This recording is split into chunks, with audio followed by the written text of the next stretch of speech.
And look at us, we're both wearing collared shirts. See, that's proper. That is proper. Very proper. I really wanted to wear a t-shirt today, but I'm like, yeah, we're going to a steakhouse. Probably bad form. Look at that. It's Isaiah Sharkey right next to me. We are in the parking lot of Stefani Prime in Lincolnwood, right on Cicero and Pratt. Car Con Carne, presented by the Autobarn Mazda of Evanston. We're in Lincolnwood right now. If we wanted to, Isaiah, when we're done recording, we could go right over to the Autobarn Mazda of Evanston, 1015 Chicago Avenue. You could test drive something like this, the Mazda 6. We're in a brand new Mazda 6, big enough to house a backseat full of food from Stefani Prime, big enough to host the guitar magnificence of Isaiah next to me. This car is super comfortable. The safety features are top notch, and I was blasting Isaiah's new album through this amazing sound system on my way here from downtown. And speaking of which, it's really hard to drive the speed limit in this car. This is one of those cars you just tap the accelerator, you're going super fast, but you don't feel it, because this is a luxurious car. Autobarn Mazda of Evanston, 1015 Chicago Avenue. Isaiah, you are here. We have food lovingly provided by Stefani Prime. Are you ready to eat? I am ready to eat. I'm so ready to eat. It's Car Con Carne. Let's eat in the car. It's Car Con Carne. And now here's the star of our show, James Van Alstyne.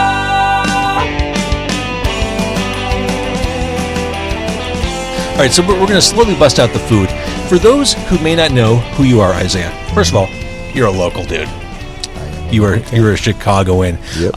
Just last week, people may have seen you on stage playing guitar. You are John Mayer's guitarist. You're in the band. That's right. You smoke on guitar. And I was saying this before we started recording. Like, Mayer is a sick guitar player. He is. It's almost supernatural. Yeah. So if John Mayer has you playing guitar in his band, he probably thinks that you're supernatural. I mean, that's.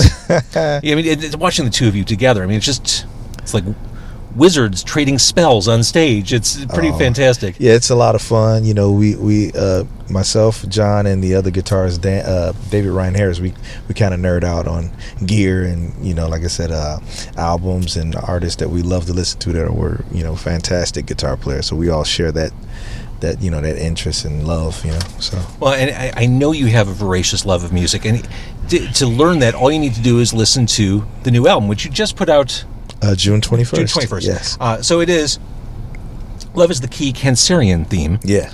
And just, my God, we'll talk about the album, but I mean, I hear so much. I'm probably not the first person to draw a comparison to Curtis Mayfield, another Chicagoan.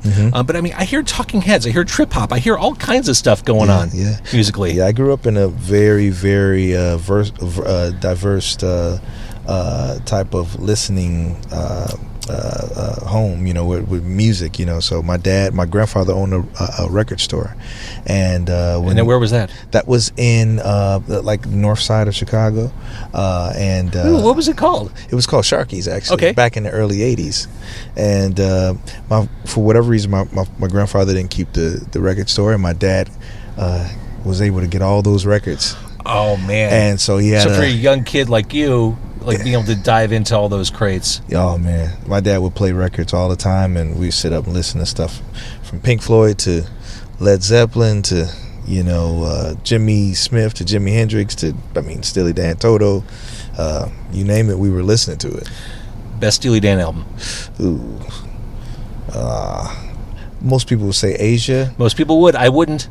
I wouldn't say that. I'm kind of torn between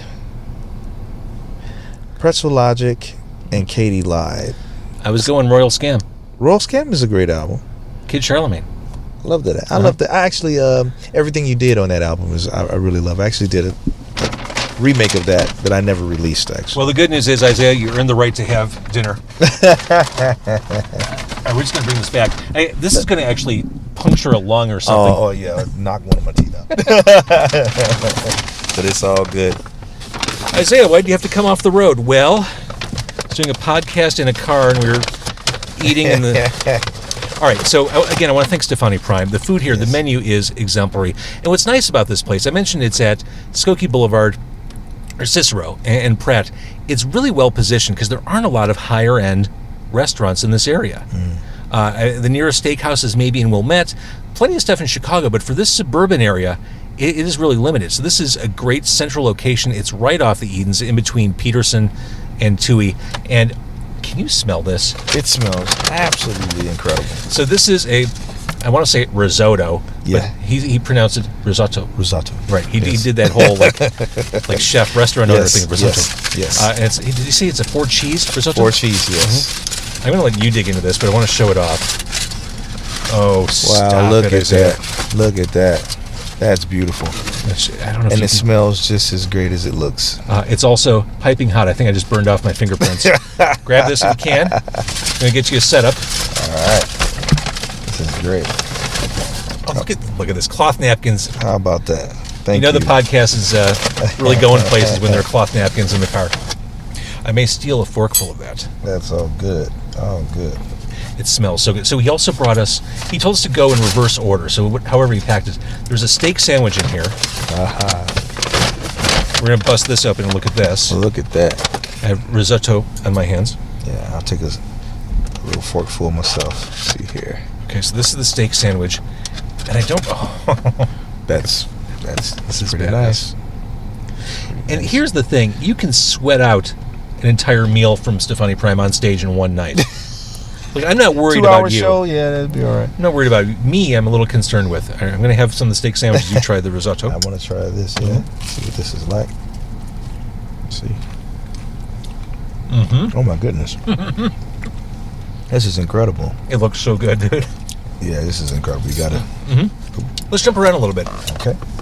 Since I started by talking about Mayer, how did you hook up with him? Well, back in 2016. I had the privilege of working with the Roots, Questlove. Questlove called me and said, "Hey, we want you to be a part of the house band for the Roots picnic in New York." And the headliner that year was D'Angelo, which I've worked with for years. That's another question I'm getting to, but okay. And so myself, along with Pino Palladino, sat in for the Roots picnic band, and John Mayer was actually on the bill as well.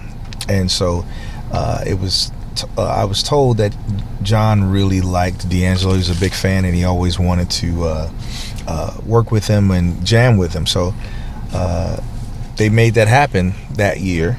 So John came in and rehearsed with us and sat in and jammed, and me and him got an instant connection with playing. And because that happens in music, like you just know when you have like the kind of lockstep kindred spirit. Oh yeah, it was just immediate vibe. And 2 weeks later I got a call from his management. Hey, would you like to tour with John this upcoming year for the Search for Everything tour? And I said, absolutely.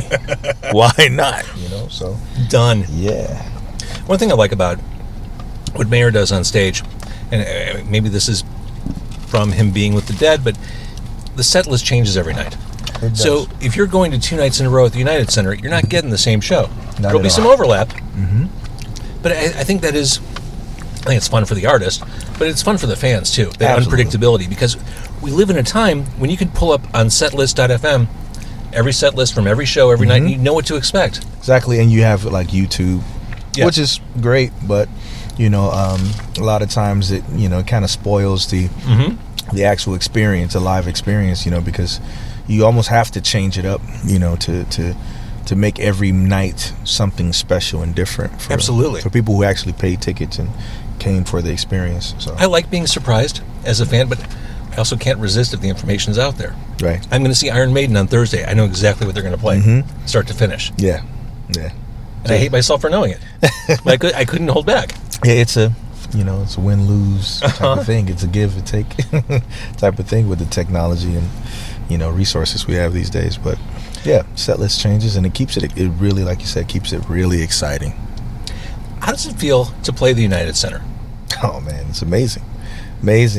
Great experience. I never as a kid I would go see the Bulls play, and take my daughter to see Disney on Ice there. And I never thought, a couple years later, like, oh man, playing at the United Center on stage.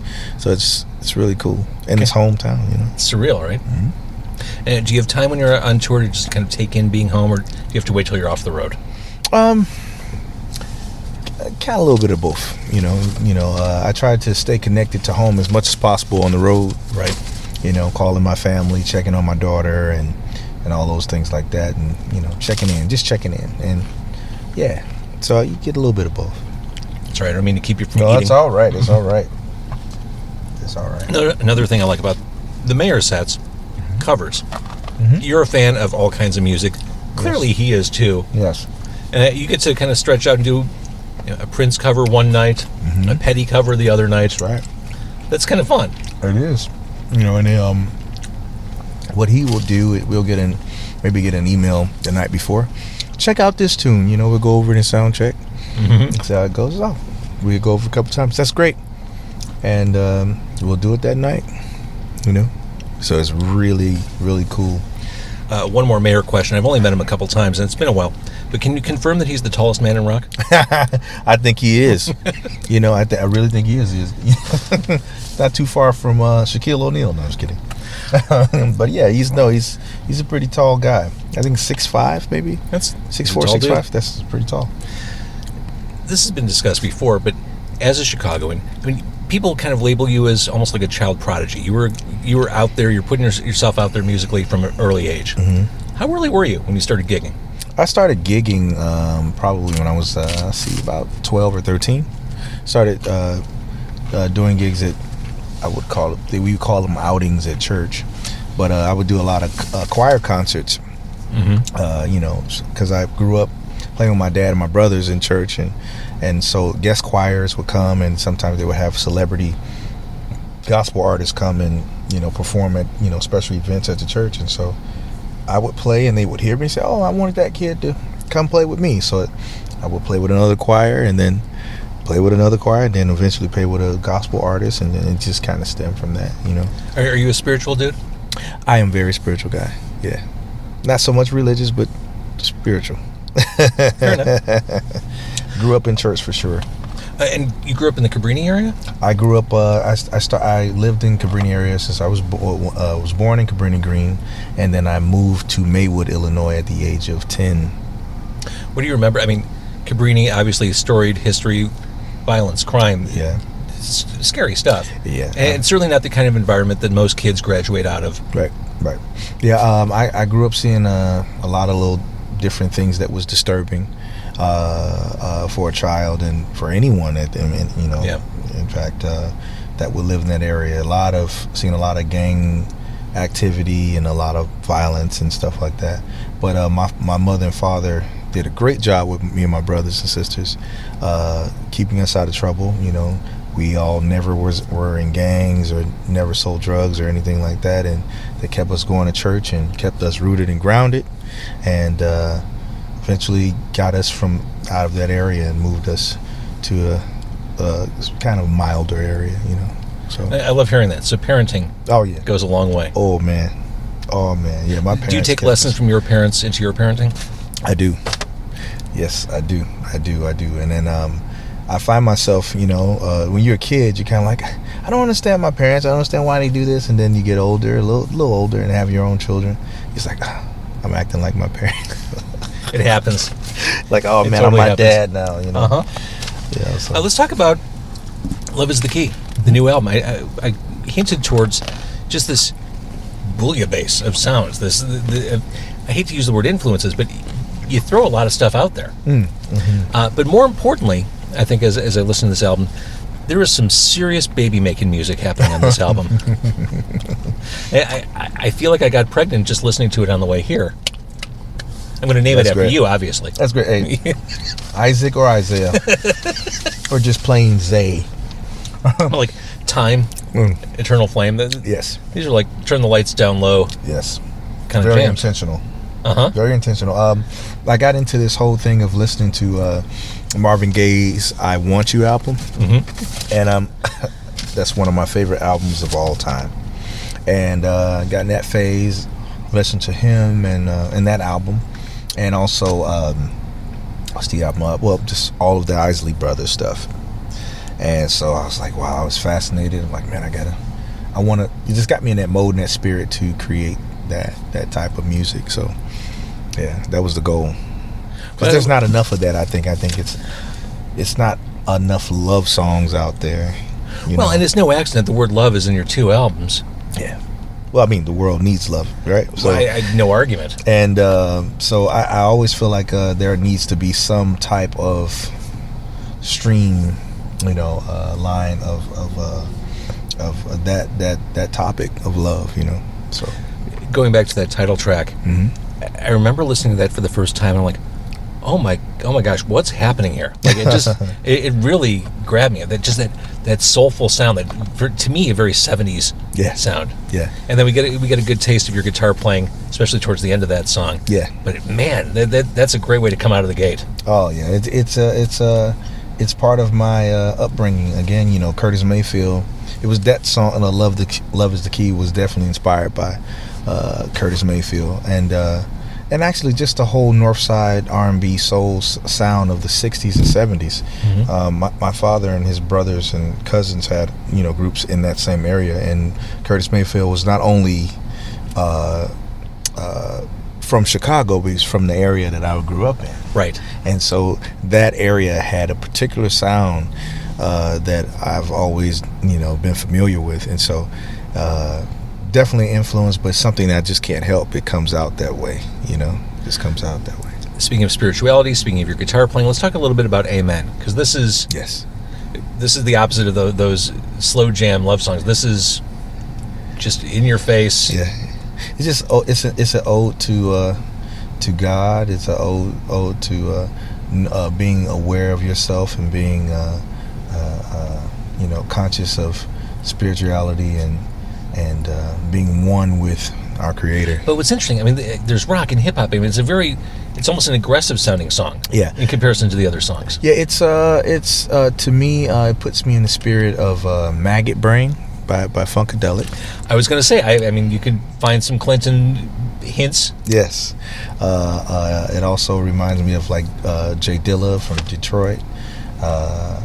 And yeah, just some again, the hip hop and funk and the rock is a big part of my musical history too. Staying on the funk tip, let's talk about Psycho Majestic, Coma Like Love. Yeah, that's a total Funkadelic song title. Totally Funkadelic inspired and Marvin Gaye inspired. It's a song on the album. What is that? It's called "Life's a Game of Give and Take" by Marvin Gaye. It's an outtake. It's a great song. You got to check it out. It's in our Lifetime album. That's the album. Did not know that. Another thing I like on the album, again, there's so much going on. I love horns on a song, and you use horns to your own advantage. Yes, on a couple songs especially. There's nothing like a good horn section. Oh my goodness, no, man. I had some great. Was very fortunate to have some really great players. Marquell Jordan and. Who's here in Chicago, who's a great artist in his own right, and Donald Hayes, also from Los Angeles, California, who is also a smooth jazz artist, and Leon Q, and just to name a few guys. If you're watching on Facebook Live, if you're listening to the podcast, I can't recommend this album strongly enough. Honestly, it's getting kind of dark out. It's going to feel pretty cool to listen to that when it's dark outside. But this is, I listen to it at work. It's great. Just kind of to have it on the background. It kind of keeps you moving through the day. It's just a little bit of something that'll strike you in every right way. You did a really nice job on this album. I really appreciate it. You spent enough time on it. I bet you did. Let's bust up in some more food. Oh yeah, cool. Let's get one more little bite of the sandwich. Again, we are at Stefani Prime on Cicero and Pratt. Now, what did he say? Is this another? We both got steak sandwiches. Wow. Well, okay. I had to work it out. Okay. We both got steak. This is glorious. Oh, so They'll get this in catering backstage at the John Mayer Show, hey, huh? Man, listen. All right, now we've got like an antipasto, like almost like a charcuterie thing going on here. Jesus. I'm gonna have to hold this up. So there's sopressata in here, mortadella. Forgot everything he said. Of course, Parmesan. All right, look at that. That's beautiful. You're gonna help me with this, right? I will definitely help you. Oh man. And we're friends now. We can use our hands, right? We're good. Yeah. All right. Just grab some cured meat and. Oh yeah, have at it. Yes, sir. I'm gonna grab a little cheese with this. Let's see here. Stefani Prime again. There's really nothing like this in the area. This is a gift Great. to the north suburbs, the near north suburbs.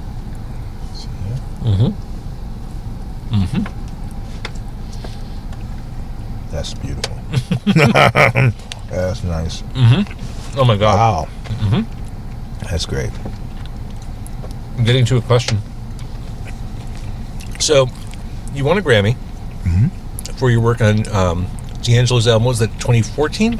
2015. 2015. Yes, the Black Messiah album. Yes. How did that feel? Did you think that the album was going to win? I was hoping that it would, not so that I could win a Grammy, but because I felt like D'Angelo was very deserving of it. He's one of the legends and icons of the soul music of our generation now, and I'm such a fan of his music. So I felt like he was the proper person to win, and so I thank him for actually allowing myself as well as the rest of the Vanguard to be a part of that musical genius body of work that he's created.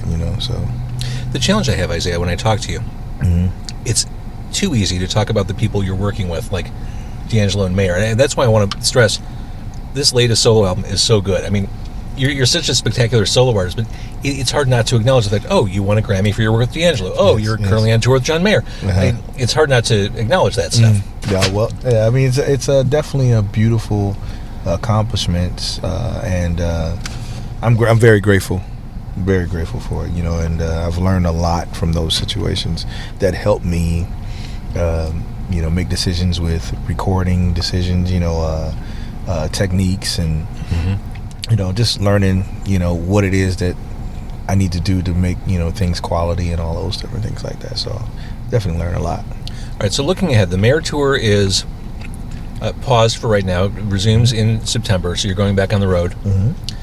Does that give you time to promote the new album? Are you going to do some Isaiah shows? Actually, we go back out on the 29th of August. Oh, man. I thought for some reason you had more time than that. Oh, not much time. I can't believe August is almost over. It's but almost here we are. over. Yeah. So between now and that time, I have a show with my band. We're going to be doing St. Louis on the 22nd of this month at BB's Jazz, Blues, and Soups. Nice. And then we're going to be doing Cervantes in Denver, Colorado on the 23rd. And so we're going to do those two shows. I'll do some more Mayer dates, come back home, do a couple more shows, go do some more Mayer, and then come back home and really dive into promoting the album.